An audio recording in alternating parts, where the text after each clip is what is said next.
Hola a todos, bienvenidos a un nuevo vídeo en mi canal de YouTube Antón GF. Soy Antón García Fernández y, como de costumbre, les hablo desde Jackson, en el estado de Tennessee, en los Estados Unidos de América. Y en esta ocasión vamos a tener un vídeo que se encuadra dentro de la serie Tintín y Hergé, en la que ofrecemos comentarios críticos acerca de todos y cada uno de los álbumes de las aventuras de Tintín, así como también acerca de otros aspectos importantes de la obra del gran dibujante belga Georges Remy, más conocido como Hergé. Y hoy tenemos uno de mis álbumes de las aventuras de Tintín favoritos, pero ya no es solamente que sea uno de los que a mí más me gustan, sino que es además uno de los mejores dentro de la serie de aventuras de Tintín, dentro de la obra de Hergé en general y también, podemos decir, dentro de la historia del cómic. Es una obra titulada Las joyas de la Castafiore, que se publicó originalmente bajo el título francés de Les bijoux de la Castafiore, publicado originalmente de forma serializada en Le Journal de Tintin, es decir, el semanario Tintín, entre julio de 1961 y septiembre de 1962.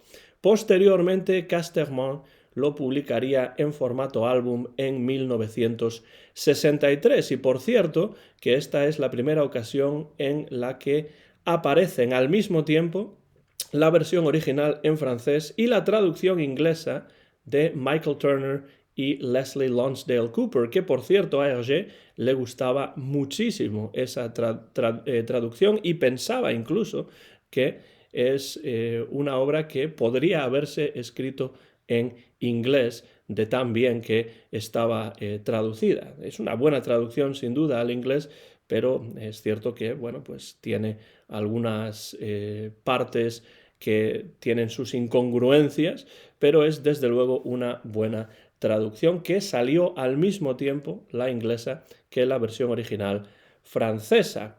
A pesar de que esta obra se publicó entre 1961 y 1962 y después en formato libro en 1963, Hergé empezó a trabajar en la historia hacia finales del año 1960. Esta obra está considerada por muchos como la obra cumbre de Hergé, como el punto álgido de la serie de Tintín y, como he dicho al principio, es uno de mis álbumes favoritos, una aventura inusual que se desarrolla en su totalidad en el castillo de Moulinsart y en sus alrededores. Una historia en la que por una vez la aventura viene al contexto geográfico y cotidiano de los personajes sin que los personajes tengan que viajar. Es uno de los álbumes más traducidos, o al menos traducidos a más lenguas. Voy a mostrar algunos ejemplos de mi colección. Tengo por aquí, por ejemplo, la edición en vietnamita. Después por aquí también está la traducción al chino de las joyas de la Castafiore, con todos los álbumes por la parte de atrás también en traducción china. Tenemos además este álbum traducido a muchas variantes lingüísticas de la zona de Bélgica y de la zona de Francia y limítrofes. Por ejemplo, aquí tenemos una traducción al picardo de las joyas de la Castafiore. Esta es una versión en balón de Lieja, una versión o una traducción a una de estas variantes lingüísticas que se hablan en Bélgica, en diferentes partes de Bélgica. Aquí tenemos una traducción, Les joies de la Castafiore, al catalán. Esta es una traducción bastante nueva, bastante reciente al gallego, aunque la verdad es que no es una traducción demasiado buena, todo hay que decirlo, pero aquí está en una nueva traducción al gallego, y después también tenemos el libro traducido a diferentes variedades lingüísticas de la península ibérica. Por ejemplo, aquí está Las joyas de la Castafiore en lengua aranesa. Esta es la traducción al castúo, que se publicó pues al mismo tiempo que esa nueva versión gallega, al mismo tiempo que la versión anterior que he enseñado en aranés. Y después tenemos aquí As Chollas da Castafiore en la traducción al aragonés. Entonces, como pueden ver, esto no es más que un ejemplo de muchos posibles que podría poner, que tengo desde luego muchos más en mi colección, de una obra que se ha traducido muchísimo.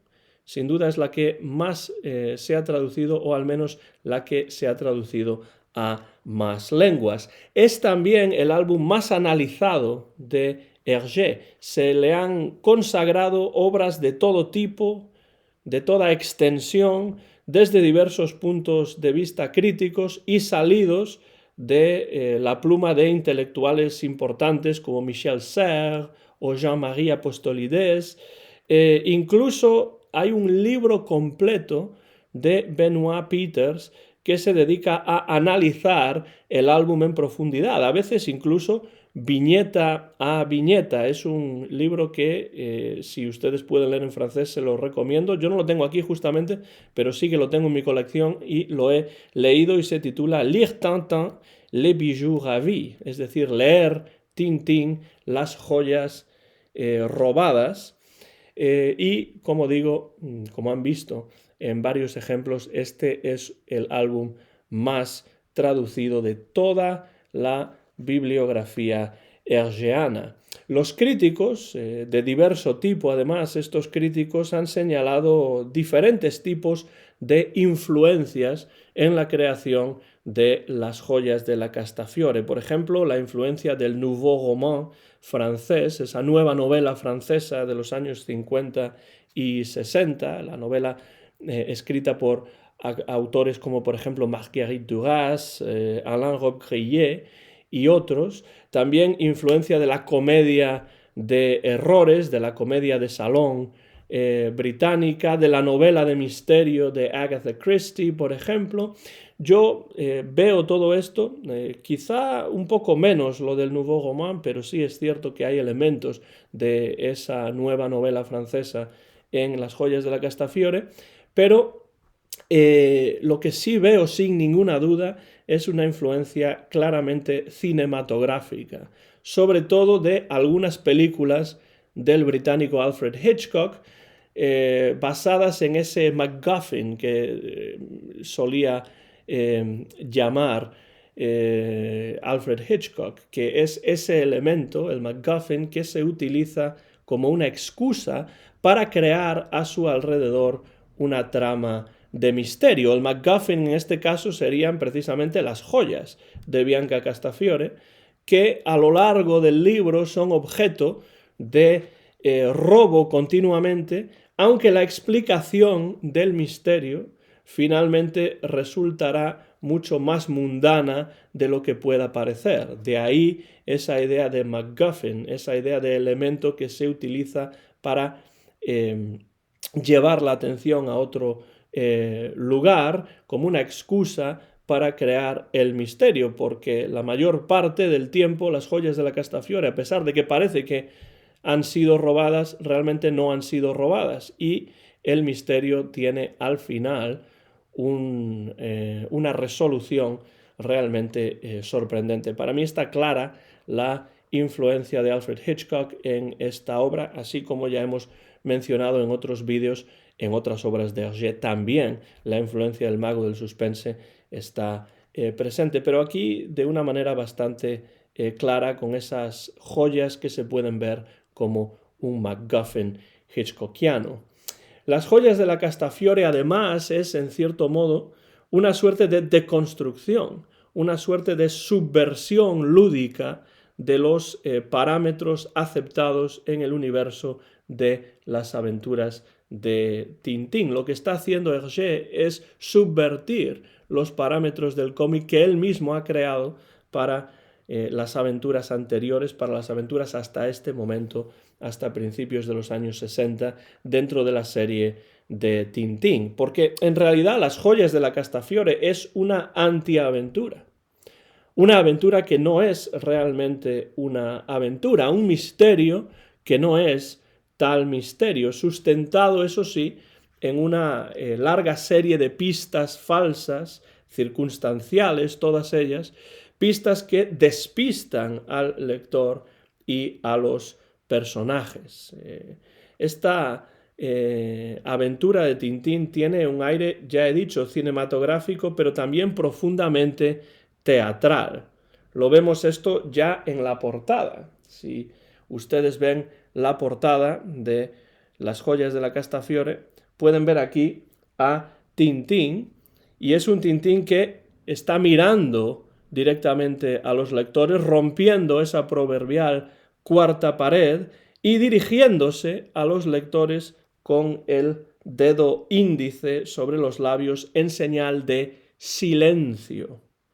Casi como si estuviese diciendo, ya que tenemos aquí una grabación de un programa de televisión en el que aparece la diva Bianca Castafiore, es casi como si Tintín estuviese diciendo silencio, se rueda, ¿no? Lo típico del cine, pero no solamente se está rodando este programa de televisión que vemos aquí de Bianca Castafiore, sino que toda la aventura no resulta ser más que una suerte de farsa teatral con la que Hergé, sobre todo, busca divertirse. Y de hecho, Hergé, en las conversaciones con Numa Sadoul, incide en más de una ocasión en el aspecto profundamente lúdico de esta obra.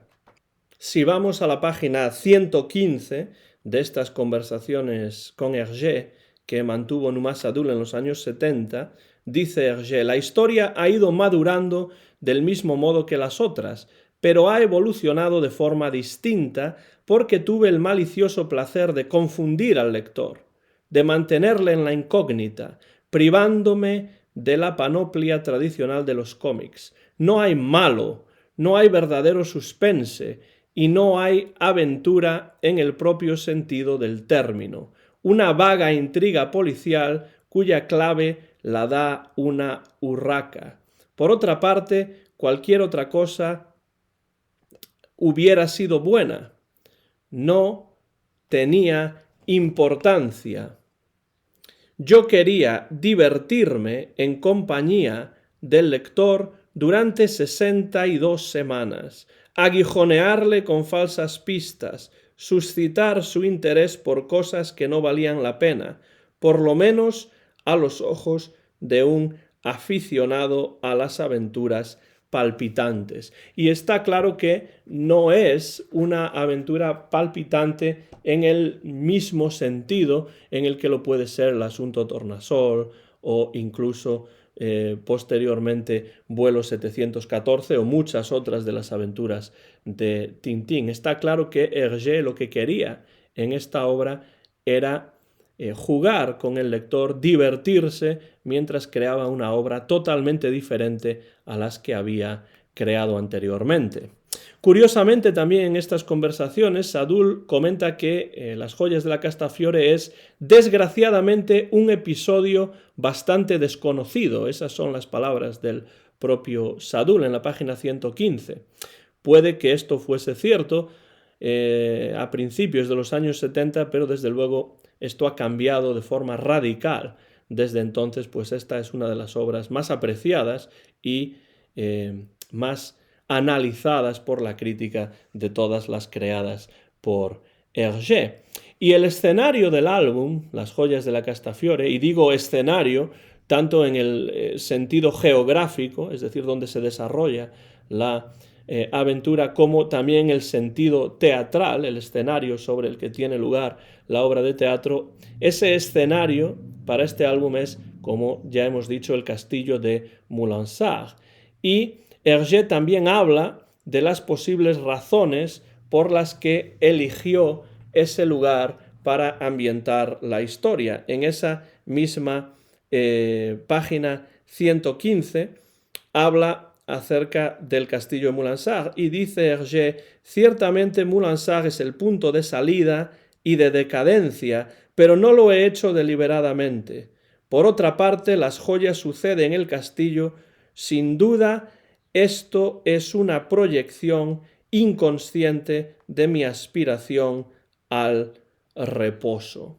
Entonces, la aspiración al reposo en la vida personal de Hergé se transmite a las páginas, a las viñetas de esta obra también. Y entonces, como decíamos antes, es la aventura la que viene a los personajes, no los personajes los que parten hacia la aventura. En relación con esta necesidad de reposo de Hergé, que le comenta a Sadoul en las conversaciones, es necesario decir que hay una relación muy directa entre muchos de los elementos de las joyas de la Castafiore y la propia biografía de Hergé.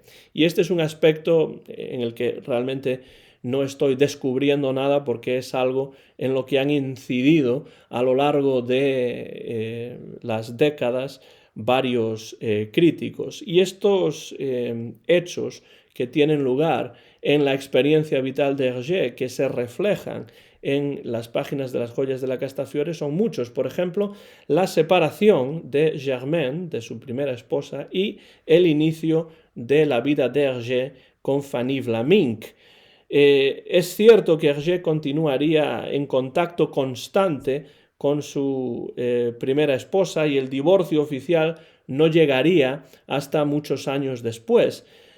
Pero quizá a eso se refieren las palabras de Hergé acerca de su deseo de reposo. Deseo que, por cierto, en el álbum no se cumple, porque en el álbum hay de todo excepto reposo, sobre todo para el capitán Haddock. Desde luego, los sucesos de la vida personal de Hergé en estos momentos, a principios de los años 60, pues son unos sucesos que él difícilmente puede controlar, que además psicológicamente su vida personal ha dado un vuelco total con la separación de Germaine y la llegada a su vida de Fanny, y es lógico que en ese contexto Hergé anhele el reposo con su nueva pareja y la estabilidad personal y emocional, pero curiosamente esto no ocurre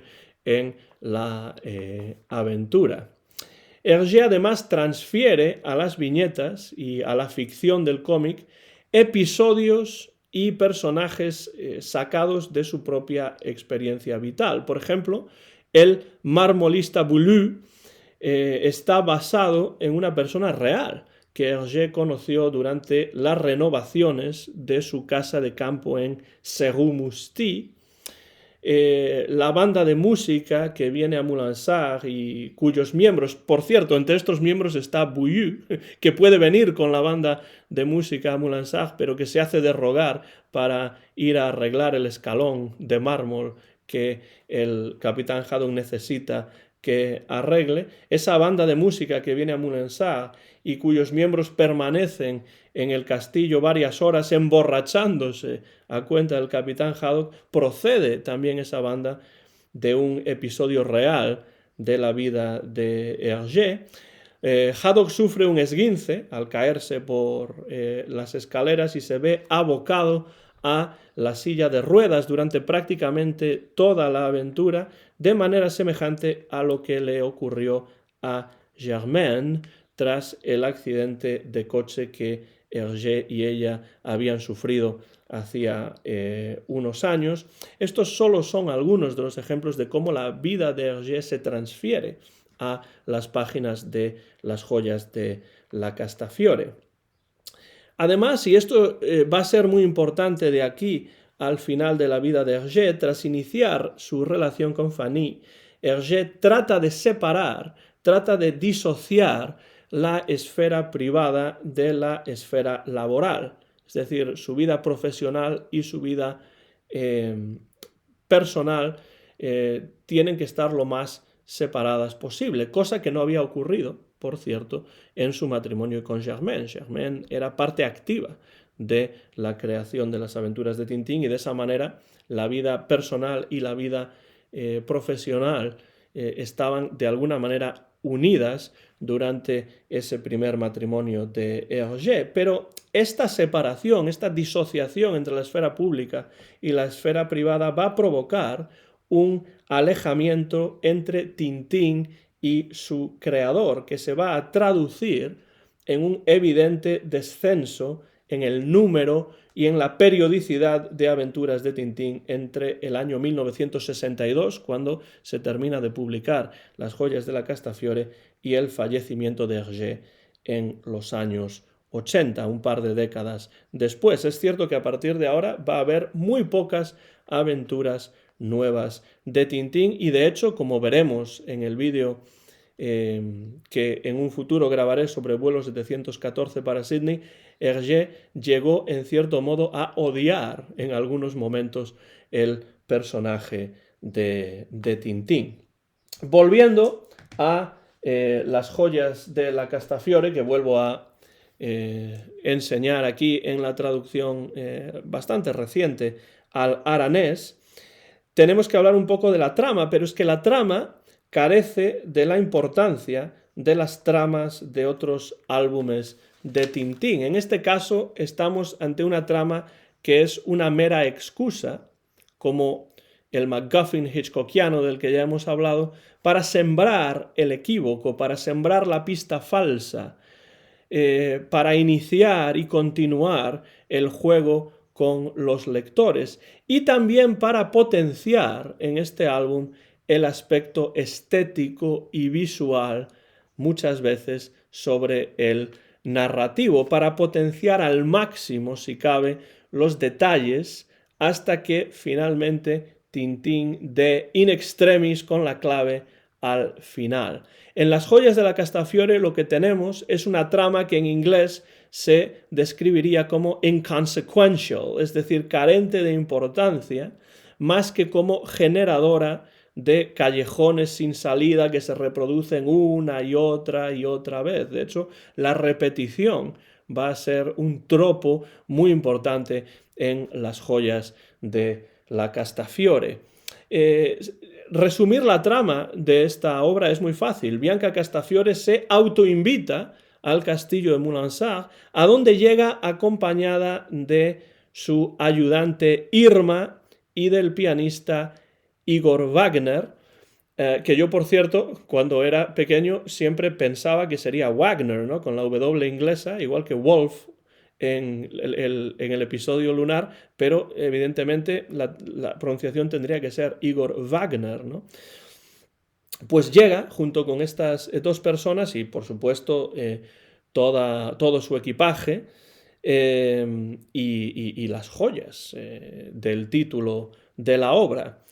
El capitán Haddock, al enterarse de que va a llegar la Castafiore por carta, ha tratado de eludir la visita de la diva italiana, pero el accidente sufrido en las escaleras y ese esguince que va a tener que soportar le obligan a sufrir la presencia de la Castafiore confinado en una silla de ruedas durante la mayor parte de la historia. La Castafiore llega, como decimos, también con sus valiosísimas joyas y también llega entre el acoso de la prensa, un acoso que a la vez rehúye y a la vez también da la bienvenida a ese acoso por parte de los reporteros.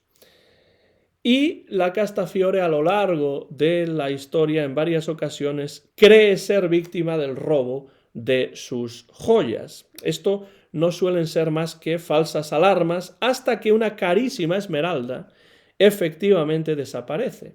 Y el misterio, y digo misterio poniéndolo entre comillas, se resuelve hacia el final en cuestión de 2 o 3 páginas, sin la Castafiore ya en el castillo, porque la Castafiore se va del castillo sin que su joya, sin que su esmeralda haya sido recuperada, y al final ese misterio, entre comillas, se resuelve de una manera bastante sorprendente, que es que el robo, entre comillas también, eso de robo, ha sido perpetrado por una inocente urraca, no por una persona, sino por un animal, no por un criminal, sino por un ave. La llegada de la Castafiore a Moulinsart provoca en el castillo una atmósfera totalmente caótica, difícil de controlar, que nos recuerda, aunque eso sí, por otros motivos, al personaje de Abdalá y el caos que Abdalá inicia en ausencia de Tintín y el Capitán Haddock en el castillo de Moulinsart.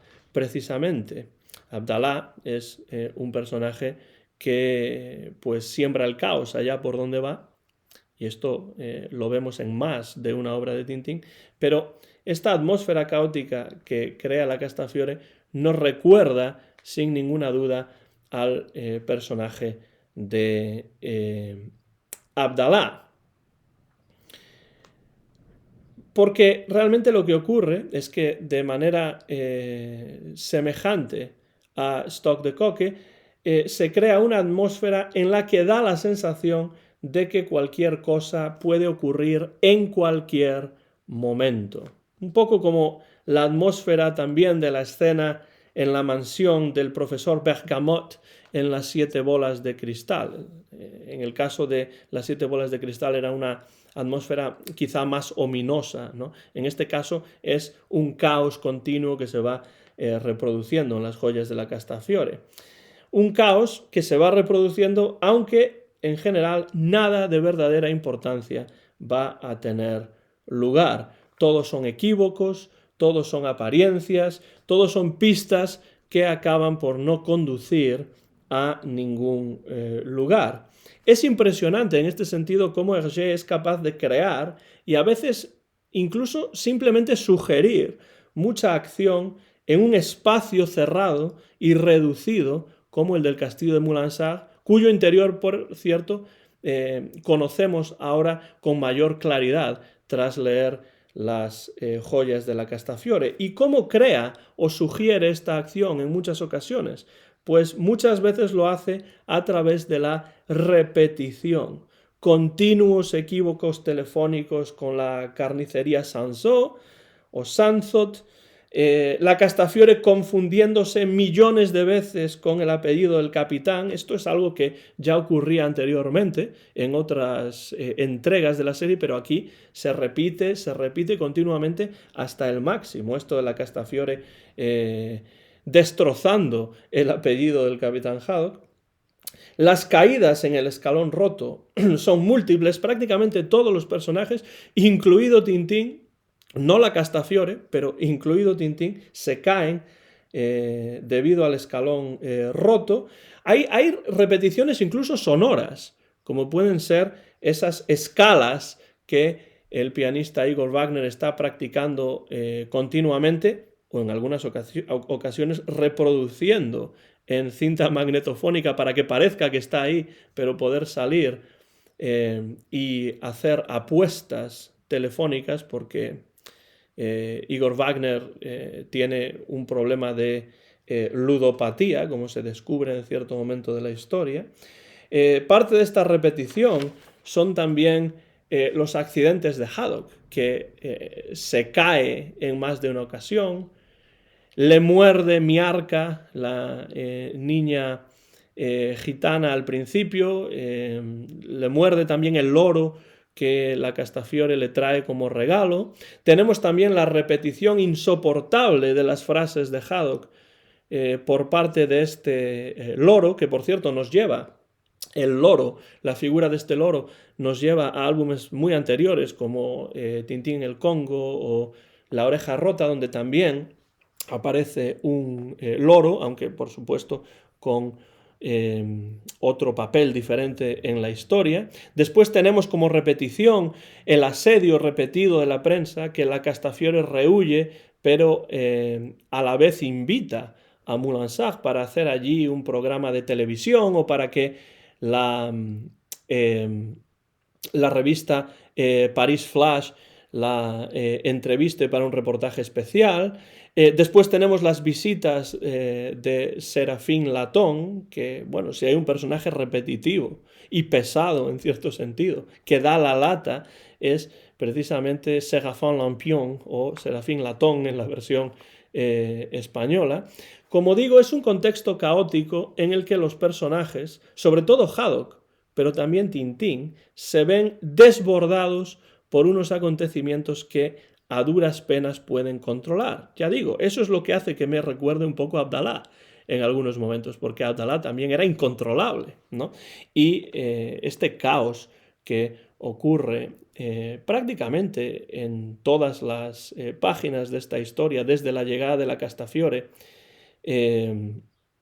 al castillo de Moulin-Sarr, pues es un contexto totalmente caótico en el que pues no sabemos muy bien qué es lo que puede ocurrir al momento siguiente. Tintín, de hecho, en esta historia es mucho más espectador que protagonista. De hecho, hay momentos en los que a Tintín se le ve bastante confundido, bastante preocupado, porque no es capaz de dar con la solución y sobre todo no es capaz de controlar la situación de la misma manera que lo hace en muchos otros de los álbumes de la serie. Por ejemplo, en la página número 16 dice Tintín, no avanzamos nada, es decir, no avanzamos nada en la investigación.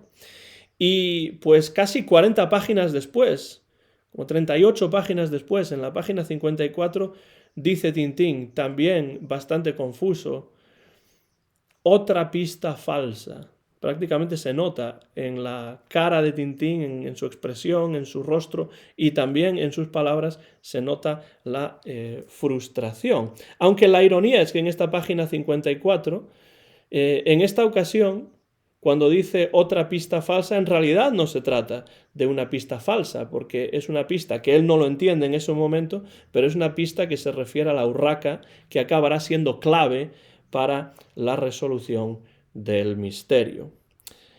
Otro aspecto dentro de esta historia que Hergé saca, en cierto modo, de su vida real, de su vida personal, es la introducción de la prensa en las joyas de la Castafiore, porque la presencia de la prensa, en este caso la prensa del corazón, el Paris Flash y el Tempo di Roma, la presencia de la prensa del corazón es reflejo de la experiencia del propio Hergé con los reporteros.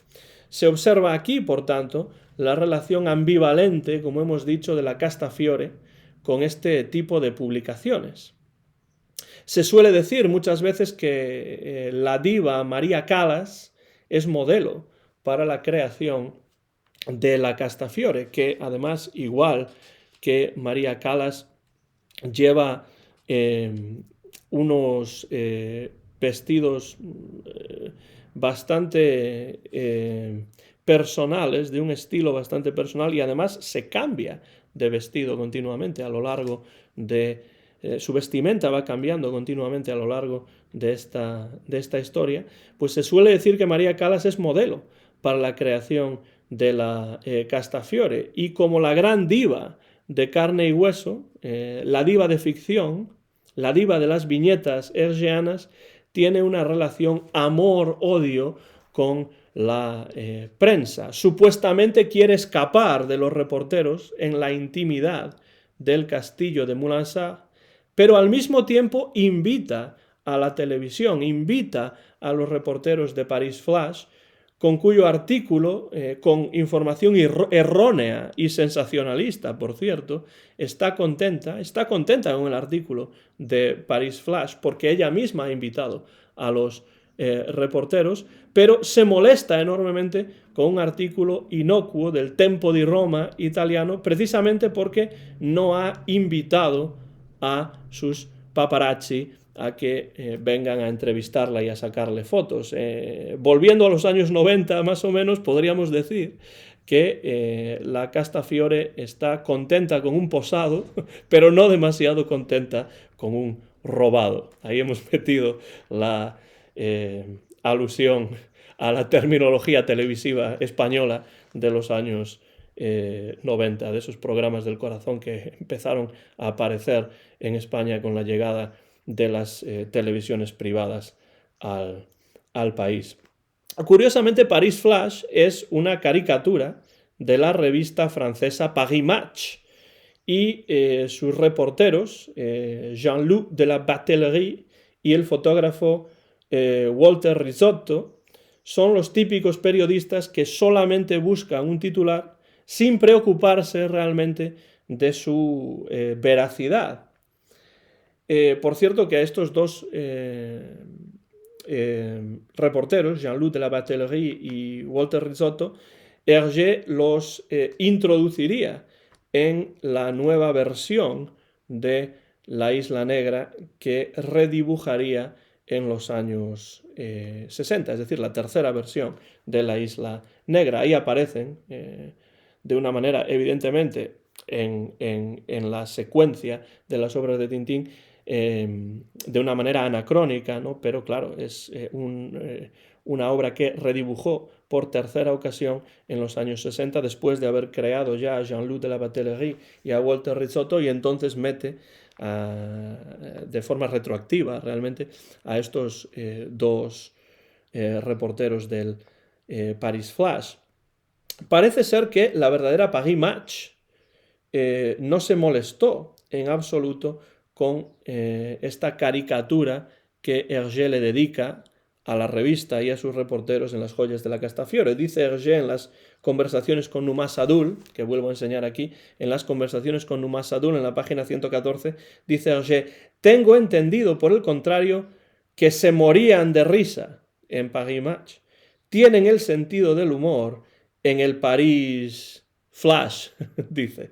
Dice en el Paris Flash, no en el Paris Match o Paris Match, que es realmente el nombre original, el título original de la revista que caricaturiza aquí Hergé. Por cierto, que tienen sentido del humor en el Paris Match, añadiría yo, no como el caso de la Indian Airways, que se enojó con Hergé y tuvo que cambiar el nombre de la compañía porque decían ellos que en el Tíbet, en Tintín el Tíbet, aparecía un avión de la Indian Airways que se había estrellado y eso nunca había ocurrido en la vida real. Bueno, la Indian Airways se ofendió, se enfadó, pero en Paris Match no.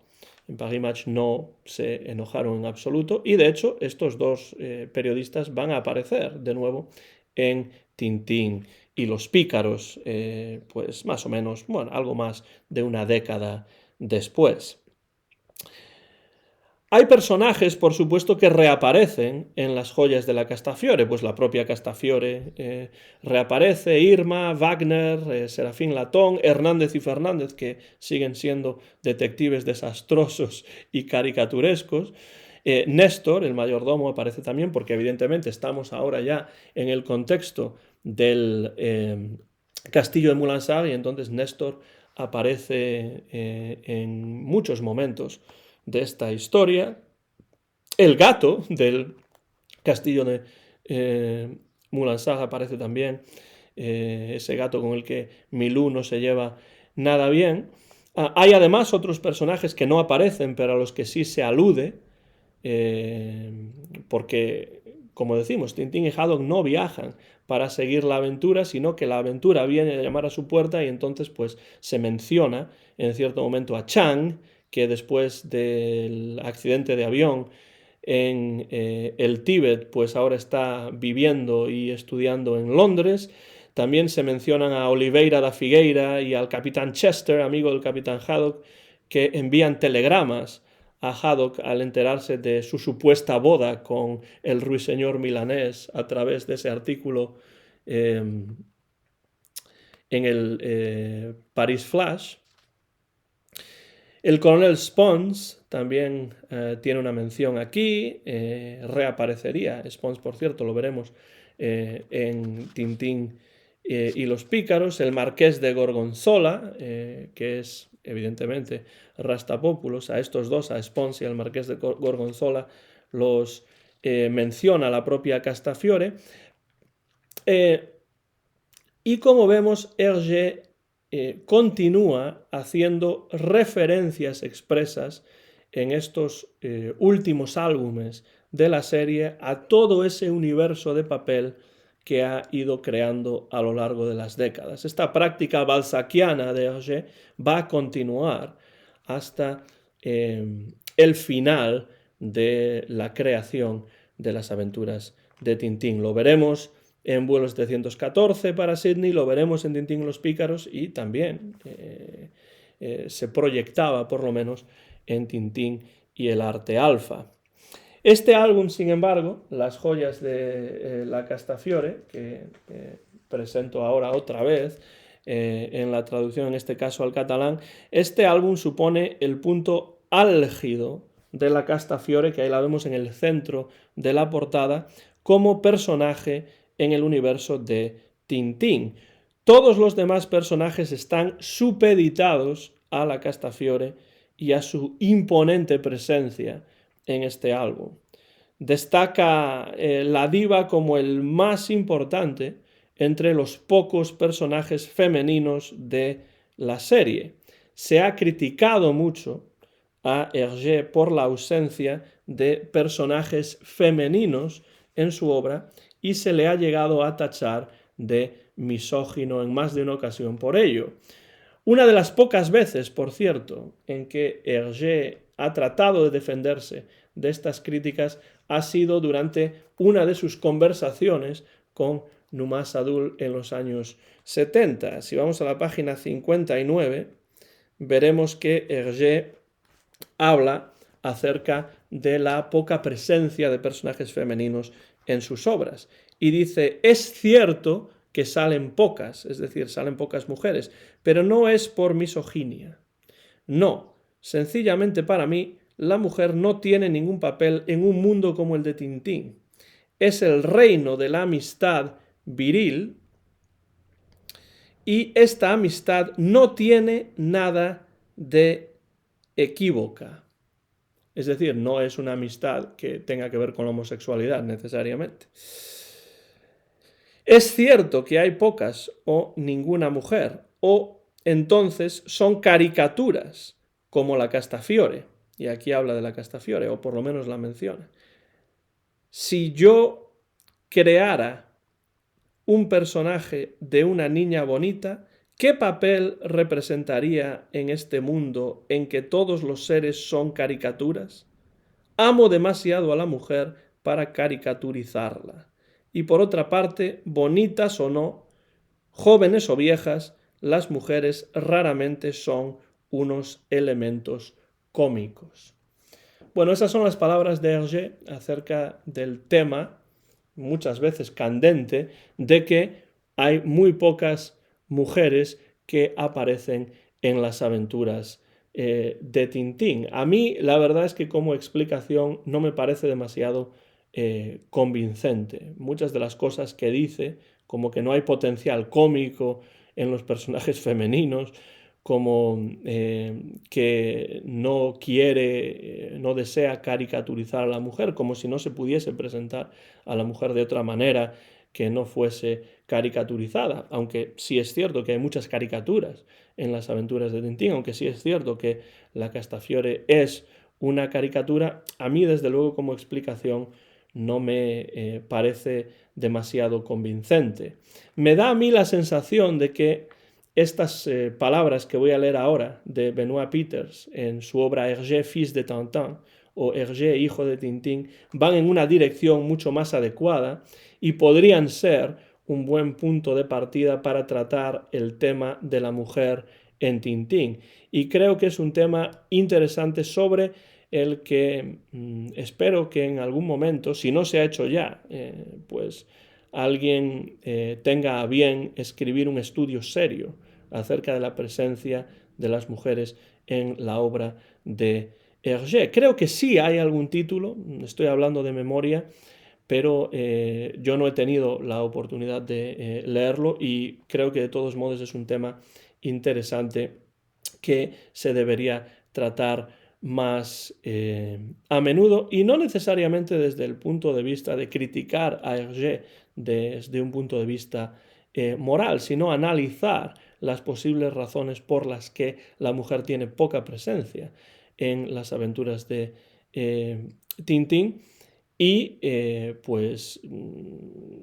ofrecer una visión crítica basada en lo que sí aparece en las aventuras y también en esos silencios femeninos que en muchos casos tenemos en las aventuras de Tintín. Yo creo que estas palabras de Benoit Peeters son un buen punto de partida. Dice Benoit Peeters en las páginas 508 y 509 de Hergé, Fils de Tintin. Hago yo directamente la traducción porque es un libro que tengo originalmente en francés, no tengo la traducción al español. La verdad es más bien que el mundo de Tintín, como la mayor parte de los universos del cómic clásico franco-belga, se construyó en periódicos prioritariamente destinados a los chicos y estrechamente vigilados por la censura. Toda representación de una mujer hermosa constituía un riesgo tal que los dibujantes preferían abstenerse de problemas. Cierto, es un buen punto de partida. Yo añadiría que me parece sorprendente que siempre que Hergé, o en este caso Benoit Peeters, habla de la presencia de la mujer, habla necesariamente de la presencia de una mujer hermosa, no tiene por qué ser una mujer hermosa. Es decir, una mujer puede tener otros tipos de atributos que no tengan nada que ver con su apariencia física. Sí es cierto que en muchos cómics se prima, como en el cine también, la presencia hermosa de las mujeres. Y en el contexto de Hergé, creo que el tipo de publicaciones para las que Hergé trabajó, el momento histórico también, y la visión de la mujer en general dentro del cómic franco-belga, tienen mucho que ver con el hecho de que aparezcan pocos personajes femeninos en las aventuras de Tintín, pero la Castafiore desde luego es una verdadera fuerza de la naturaleza y dentro de los personajes secundarios yo la considero una de las más importantes y por supuesto en las joyas de la Castafiore pues es realmente, como se ve en el título, como se ve en la portada, pues un personaje absolutamente central. Un personaje que además tiene o demuestra poseer los mismos valores que Tintín o que el Capitán Haddock, los mismos valores que son realmente proyección de los valores del propio Hergé. Más de un crítico y el propio Hergé en una carta han señalado que la aparición de los gitanos en esta obra supone el elemento exótico en una aventura en la que los protagonistas no viajan a ningún destino exótico. Es decir, de nuevo, la aventura viene a los personajes no van a la aventura. El elemento exótico viene a los personajes, no van los personajes hacia una geografía exótica. Y, por tanto, muchos críticos, el propio Hergé también, ven en la presencia de los gitanos ese elemento exótico que siempre es típico de las aventuras de Tintín. A mí me parece este calificativo de exótico, cuando menos, un lugar común, porque más allá de lo exótico, yo creo que la presencia de los gitanos tiene mucha más significación que simplemente esa. Hergé había pensado en un principio dar más protagonismo a los gitanos en esta historia, en un principio, en la génesis de la historia. Esto cambiaría. El propio Hergé le comenta a Sadoul, en la página 114 de las conversaciones, que la trama, dice Hergé, debía hacer referencia a los gitanos, pero que de hecho se ha desarrollado como la hiedra y ha evolucionado en otro sentido. Yo creo que lo que Hergé está haciendo aquí es un pequeño, pero importante, alegato en favor de los gitanos, subvirtiendo en esta obra todos los estereotipos sociales sobre este grupo humano y denunciando levemente, eso sí, pero denunciando las condiciones bajo las que a menudo se ven obligados a vivir. Por ejemplo, Haddock les ofrece un prado de su propiedad para que se instalen en él, al comprobar al principio de la historia que están obligados a vivir al lado de un vertedero de basura. Y los gitanos que no se fían en un principio de Haddock acaban aceptando su invitación e instalándose en este prado, que es un prado cercano al castillo de Moulinsart. Cuando se roba o cuando desaparece la esmeralda de la Castafiore, llegan Hernández y Fernández y los dos detectives explotan esa visión de los gitanos como ladrones, asumiendo sin investigación previa de ningún tipo que son los gitanos, tienen que ser los gitanos, no pueden ser otros, tienen que ser los gitanos los autores del robo de la esmeralda. Tintín y Haddock se oponen totalmente a esta actitud, a esta idea de que los gitanos son necesariamente los ladrones sin ningún tipo de investigación y sin ningún tipo de pruebas fehacientes, y al final Tintín y Haddock llevarán razón porque no son en absoluto los gitanos que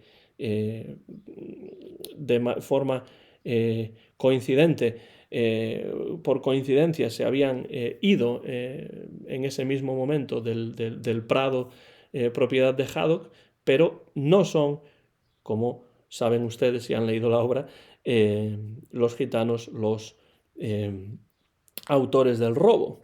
Introduce además Hergé unas imágenes nocturnas de una impresionante belleza estética en las que los gitanos están reunidos alrededor de una hoguera y tocando la guitarra, y Tintín se maravilla ante el sonido nostálgico de su música. Aquí tenemos, esa es la viñeta muy hermosa estéticamente y además con una luz impresionante.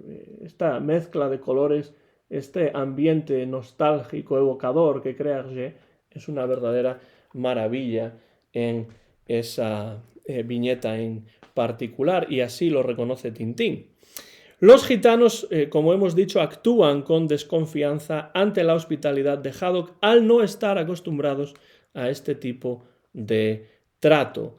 Lo que hace Hergé aquí es abogar, como hace casi siempre, por la necesidad de realizar un esfuerzo para lograr que las diferentes culturas dialoguen y traten de comprenderse mutuamente. No es algo muy diferente a lo que ya Hergé décadas antes había hecho en aquella famosa conversación entre Tintín y el joven Chang en El Loto Azul, en la que Chang habla acerca de la cultura china y Hergé desmitifica muchos de los estereotipos que los europeos tenían en aquellos momentos acerca de la cultura china y de las prácticas culturales de los chinos. Aquí lo hace también, pero lo hace de una manera sutil con el grupo humano de los gitanos.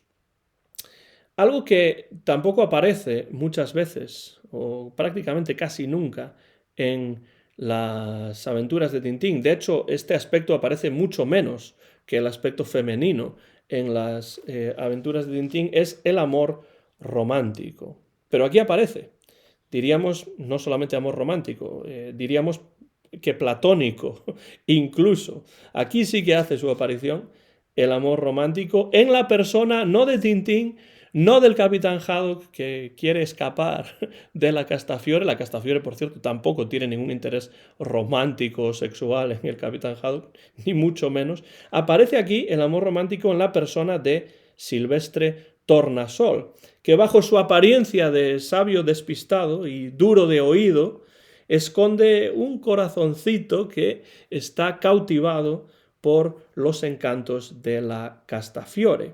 Y todo ello aflora, todo ello sale a la superficie cuando Tornasol, que tiene la jardinería como hobby, vemos a Tornasol aquí ya como alguien que, por supuesto, trata de continuar inventando aparatos como un aparato de televisión en color, que es un absoluto desastre, que tampoco funciona como todo lo demás en esta aventura de las joyas de la Castafiore, pues además de inventar este aparato que todavía tiene que mejorar, pues lo vemos como una persona tranquila que lee el periódico, que se dedica a la jardinería como hobby y a través de este hobby que es la jardinería crea una nueva variedad de rosa de color blanco a la que bautiza con el nombre de Bianca, que como él dice significa blanca en italiano, y lo hace por supuesto en honor a la diva italiana, en honor al ruiseñor milanés cuyo nombre es Bianca Castafiore, y el beso en agradecimiento que le da a la Castafiore hacia el final de la historia hace que el profesor Tornasol se sonroje, y aquí tenemos quizá uno de los poquísimos momentos en los que el amor romántico aflora y aparece en las aventuras de Tintín. Al término de esta aventura, poco después de esa marcha de la Castafiore con Irma y con Igor Wagner del castillo de Moulin-Sart, y poco después de que la Castafiore dé ese beso a un enamorado platónicamente, profesor Tornasol, al término de la aventura la solución al misterio la va a hallar, por supuesto, Tintín, pero no es una solución, y esto es muy interesante, que requiera ningún tipo de acción como en otros álbumes, sino que se trata, atención, de una solución fundamentalmente lingüística que le llega a Tintín mientras en la página número 57 lee el periódico. Y en el periódico, en esa página número 57, se dice que la Castafiore acaba de representar en la Scala de Milán la ópera de Rossini, La Gazza Ladra. ¿Okay? Entonces, en la página 57, tengo aquí la traducción al gallego, se habla de que, dice aquí, triunfan la interpretación inédita de la artista grandísima, exaltó a toda la prensa italiana por la reciente gala de la Scala de Milán, donde la famosa Castafiore dio su despedida a Europa con la representación de la ópera de Rossini, La Gazza Ladra. La diva recibió 15 ovaciones, bravo, bravísimo. Quizás el entusiasmo de sus admiradores pudiese aliviar su corazón dolido por la desaparición de la más bella de sus joyas. Traducía directamente el gallego de esta traducción a la lengua gallega publicada no hace mucho. Y bueno, lo interesante aquí es que la solución del misterio, y de esto se da cuenta Tintín tarde ya, cuando la Castafiore ya no está en el castillo, la solución del misterio requiere aquí una traducción, el paso de un código lingüístico que es el italiano a otro, que es el francés, en el caso de la versión original, o el gallego en esta traducción, el paso de un código lingüístico, el italiano, a otro, porque el título de esa ópera, La Gazza Ladra en italiano, significa en traducción española la urraca ladrona. Tintín colige así que el responsable de este robo tiene que ser un ave y no una persona. Tiene que ser una urraca y no un criminal. Es decir, realmente, siendo un animal, el ladrón es un ladrón inocente.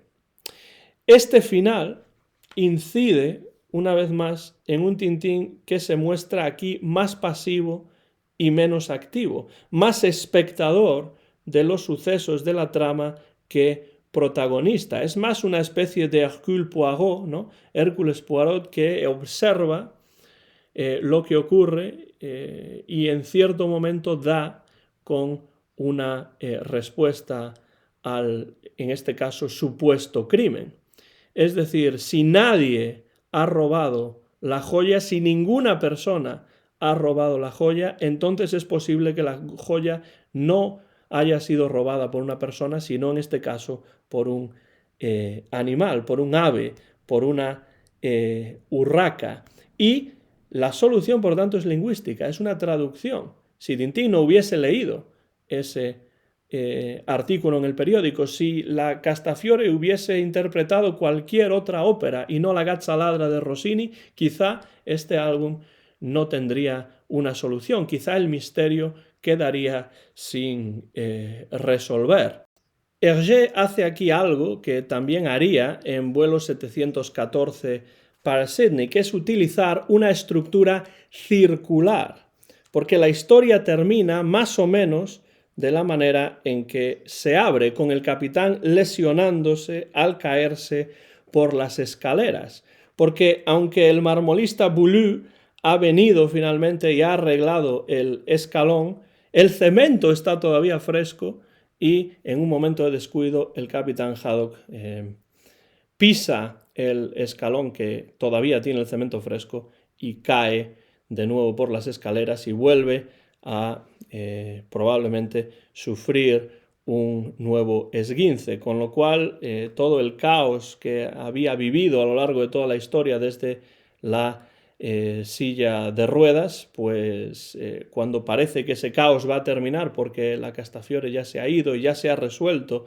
el robo, entre comillas, pues él vuelve a caerse por las escaleras y probablemente tendrá que volver a la silla de ruedas. En su libro, Hergé, fils de Tintin, que ya hemos mencionado antes y que aquí lo tengo, de Benoit Peeters, Peeters introduce dos conceptos que me parecen muy interesantes en lo relativo a las joyas de la Castafiore, que es un álbum que, por supuesto, el crítico belga conoce perfectamente porque él es el autor de ese libro en el cual se analiza en profundidad esta obra, ese Lire Tintin, Le Bijou Ravi, que recomiendo vivamente, como recomiendo, como siempre, este Hergé, hijo de Tintín. Pues los dos conceptos que me parecen muy interesantes que introduce Benoit Peeters en Hergé, fils de Tintin, son los siguientes. Por un lado, las joyas de la Castafiore como un anticómic, en el sentido de que es un cómic que subvierte todas las expectativas de los lectores familiarizados con la serie. Peeters dice lo siguiente en la página 507. Las joyas de la Castafiore propone una sorprendente mezcla de vaudeville y de nouveau roman, ahí tenemos otra vez el nouveau roman, un anticómic ligero y complejo a la vez. Para mí, realmente, esto hace que mientras la Isla Negra o el Loto Azul sean introducciones perfectas al universo de Tintín para los lectores más jóvenes, Las joyas de la Castafiore es un álbum que pueden apreciar los lectores jóvenes, pero que sin duda es apreciado en toda su complejidad por lectores adultos y más maduros. Y en ese sentido lo considero quizá el álbum, no voy a decir más perfecto o mejor, pero sí el más maduro de la obra de Hergé. Por un lado tenemos eso, las joyas de la Castafiore como anticómic. Y por otro lado, Benoit Peeters en Hergé, fils de Tintin, dice que Las joyas es también una obra que es una obra maestra, pero que a la vez es canto del cisne hergéano. Es decir, la obra que supone el punto álgido, pero a la vez el último momento verdaderamente álgido de la bibliografía de Hergé. Dice Benoit Peters en la página también 507, como última gran aventura de Tintín, Las joyas de la Castafiore corresponde a una pérdida definitiva de la inocencia por parte de Hergé. Esto me parece bastante cierto, pero creo que es un proceso que se venía gestando ya durante largo tiempo y que culmina ahora en Las joyas de la Castafiore. Habrá más aventuras de Tintín, 2 completas, Vuelo 714 para Sydney y Tintín y los Pícaros, y una inconclusa, que es Tintín el arte alfa, pero ninguna de ellas va a seguir ya el modelo o el planteamiento de Las joyas de la Castafiore. En ese sentido, Las joyas es un álbum único dentro de la serie de las aventuras de Tintín. Ya dije al principio, y para terminar ya, pues creo que llevo hablando ya aproximadamente 1 hora, y este es el vídeo que hasta el momento es el más extenso de esta serie de Tintín y Hergé, cosa normal porque es una obra que ha generado muchísima bibliografía crítica y además es una de las que a mí más me gusta. Las joyas, como digo, es uno de mis álbumes favoritos de Tintín. Ese misterio que no es tal, ese acercamiento lúdico a la creación de un cómic, ese juego constante con el lector basado en la creación de unas expectativas que se subvierten una y otra y otra y otra vez continuamente, en la introducción de pistas falsas que no conducen a ningún lugar aparentemente, es la obra, creo yo, de un Hergé maduro que se aleja progresivamente de Tintín como personaje porque se reconoce quizá más en ese Capitán Haddock que anhela un reposo y un descanso que se le niega pese a no verse obligado a viajar en esta ocasión. Viajará en los otros 2 álbumes que nos quedan, Vuelo 714 para Sydney y Tintín y los Pícaros, pero en este álbum no viaja, pero pese a ello se le niega el reposo y el descanso. Para mí es además también la obra que nos ofrece un vistazo a esa vida doméstica en el castillo de Moulinsart, que pronto se ve importunada por la llegada de la Castafiore. Es uno de esos álbumes de Tintín en los que uno verdaderamente se maravilla al descubrir nuevos detalles con cada lectura. Ligero y complejo a la vez, como señala Peters. Me parece una manera muy correcta, me parece una manera magnífica de describir este álbum de Tintín. Ligero y complejo a la vez. Es la entrega de Tintín, como hemos visto, traducida al mayor número de lenguas, recientemente aparecida en diferentes variedades lingüísticas de la península ibérica, como el valenciano, el castúo, el aragonés, el gallego, el euskera, el aranés, el catalán, y también es la obra que más bibliografía crítica ha suscitado en las décadas siguientes a su publicación, y parece que eso es algo que no va a cambiar porque su prestigio, y además un prestigio muy merecido, sigue creciendo y creciendo con el paso del tiempo, con el paso de los años y con el paso de las décadas. Para mí, una de las obras cumbres de la historia del cómic en general y, por supuesto, de la bibliografía de Georges Remy, de la bibliografía de Hergé. Termino ya, espero que les haya interesado este vídeo acerca de las joyas de la Castafiore y, como siempre, les animo a que dejen comentarios en la parte de abajo del vídeo, en el casillero reservado a los comentarios, en el que pueden comentar lo que deseen, qué les parece esta obra, qué les ha parecido el vídeo, algunas ideas, opiniones que tienen ustedes acerca de este magnífico álbum que es Les Bijoux de la Castafiore, las joyas de la Castafiore, que enseño en una ocasión más, en este caso en balón de Lieja, para darles las gracias por estar ahí vídeo tras vídeo en mi canal de YouTube, Antón GF. Soy Antón García Fernández, mío es el copyright de este vídeo que se ha grabado en Jackson, Tennessee, en los Estados Unidos de América, hacia el final del mes de marzo del año 2021 y que muy pronto ustedes van a poder ver en mi canal de YouTube, Antón GF. Muchas gracias como siempre por la atención y por los comentarios y hasta la próxima.